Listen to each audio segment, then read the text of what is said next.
لیے اور آپ کے لیے خوشی اور غم دونوں کا سنگم آج کا یہ مجلس اور پروگرام خوشی اور غم دونوں کا سنگم۔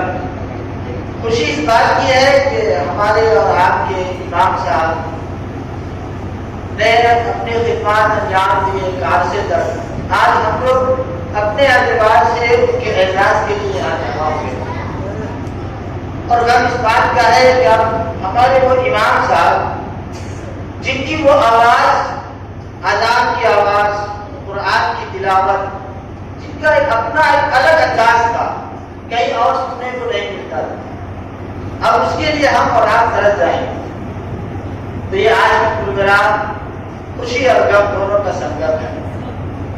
میرے بھائیوں، دوستوں اور بزرگوں، تقریر نہیں کرنی ہے، لیکن ایک بات بتانا ہے کہ امام کا مقام اور مرتبہ بہت اونچا، بہت بلند ہے۔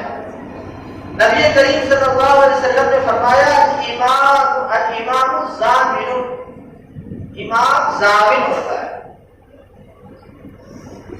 آپ کی عبادتوں کا ضامن ہوتا ہے، آپ کی نماز کا ضامن ہوتا ہے۔ امام کی نماز صحیح ہوئی تو آپ کی نماز بھی صحیح ہو جائے گا، اگر امام کی نماز میں کمی ہوئی آپ کی نماز میں بھی کمی ہو جائے گی۔ امام کا مقام اور مرتبے کا اندازہ اس بات سے لگائیے کہ اگر امام کی نماز میں کمی ہو گئی، کوتاہی ہو گئی، تو پیچھے پڑھنے والے لوگوں کا گناہ امام کے ساتھ جائے گا، کیونکہ اس نے نماز کیا خراب کر دی۔ تو اگر امام نے نماز صحیح پڑھا دیا تو تمام لوگوں کے نماز پڑھنے کا ثواب بھی کس کو ملے گا؟ امام کو ملے گا۔ جب گناہ مل رہا ہے تو ثواب بھی ملے گا۔ تو ایک اپنی نماز پڑھنے کا ثواب، اور جتنے لوگ ان کے پیچھے نماز پڑھتے ہیں ہر کسی کے نماز پڑھنے کا ثواب، برتن برتن سب کے نماز پڑھنے کا ثواب۔ یعنی اگر امام صاحب کے پیچھے 100 آدمی نماز پڑھتا ہے تو 100 نمازوں کا ثواب اکیلے امام صاحب کو پہنچتا ہے۔ اب اس سے اندازہ لگائیے کہ کوئی امام جتنے عرصے تک، جتنے سال تک نماز پڑھائے گا تو اس کے نامہ اعمال میں کتنا ثواب کا ذخیرہ جمع ہوگا، اندازہ کر سکتے ہیں؟ نہیں کر سکتے۔ ہم سب امام صاحب کے لیے دعا ہوا ہے۔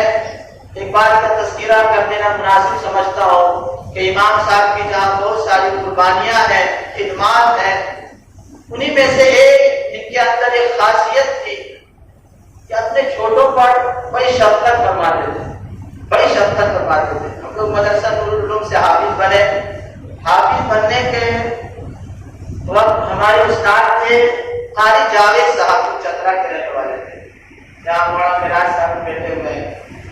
تو